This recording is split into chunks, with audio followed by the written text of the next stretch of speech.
entre l'humain et l'argent. Qui doit dominer sur l'autre? Bonjour à tous, j'espère que vous allez bien. De mon côté, ça va. Je suis juste atterrée par rapport à ce qui se passe sur les réseaux sociaux, notamment cette histoire de Dubaï porte-à-potty des femmes toilettes. Normalement, l'expression porte-à-potty signifie toilette portable. Mais aujourd'hui, nous ne parlons pas de toilettes portables, mais des femmes toilettes. Ce message s'adresse à tout le monde, mais plus particulièrement aux jeunes dames, aux femmes.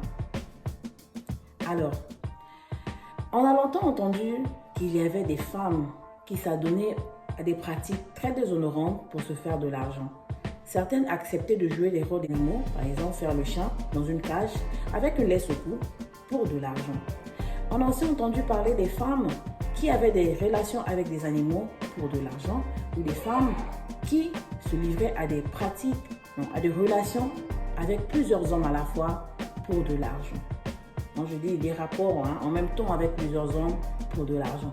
Et aujourd'hui, on entend parler des femmes qui acceptent que des hommes défèquent dans leur bouche pour de l'argent. Waouh! On dit souvent que le contentement est une valeur qui ne s'use pas, mais la convoitise rend esclave. Nous disons tout le temps ici, nous parlons haut et fort que les réseaux sociaux ne reflètent pas la réalité. Mais beaucoup ne nous écoutent pas, beaucoup ne comprennent pas.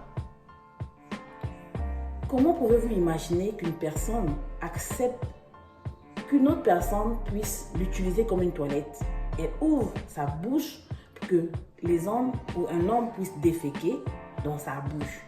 Vraiment, comment vous l'imaginez? Je n'arrive pas à imaginer.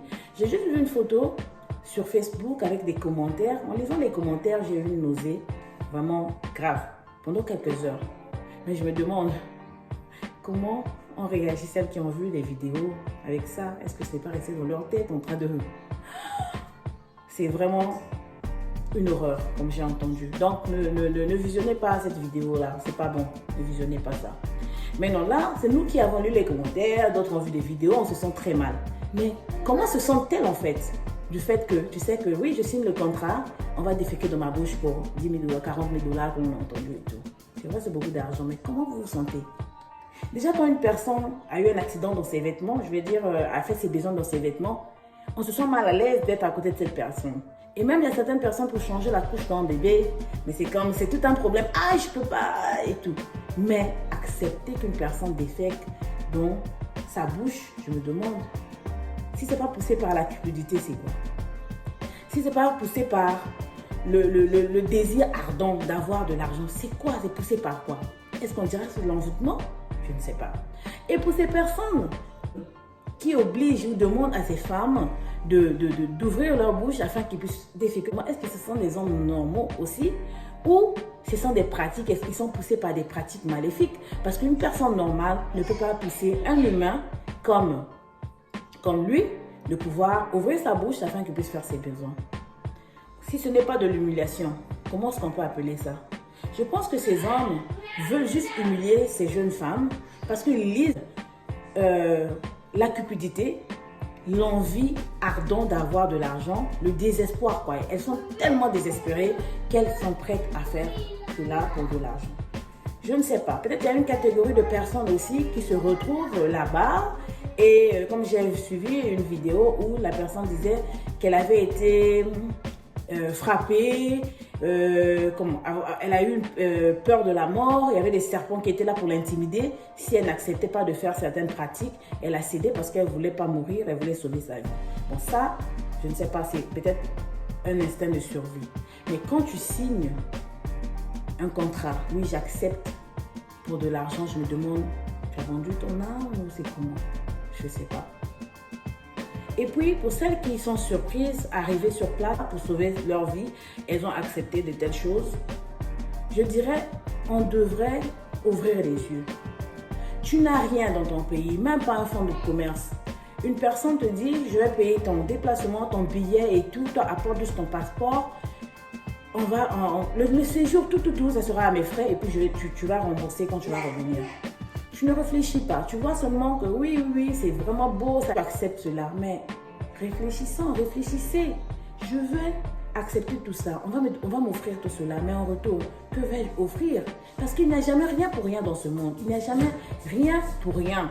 Il faut retenir cela. Vous acceptez cela. C'est une erreur déjà. Donc réfléchissez lorsqu'on vous propose de telles choses. En plus, l'argent n'a pas de fin.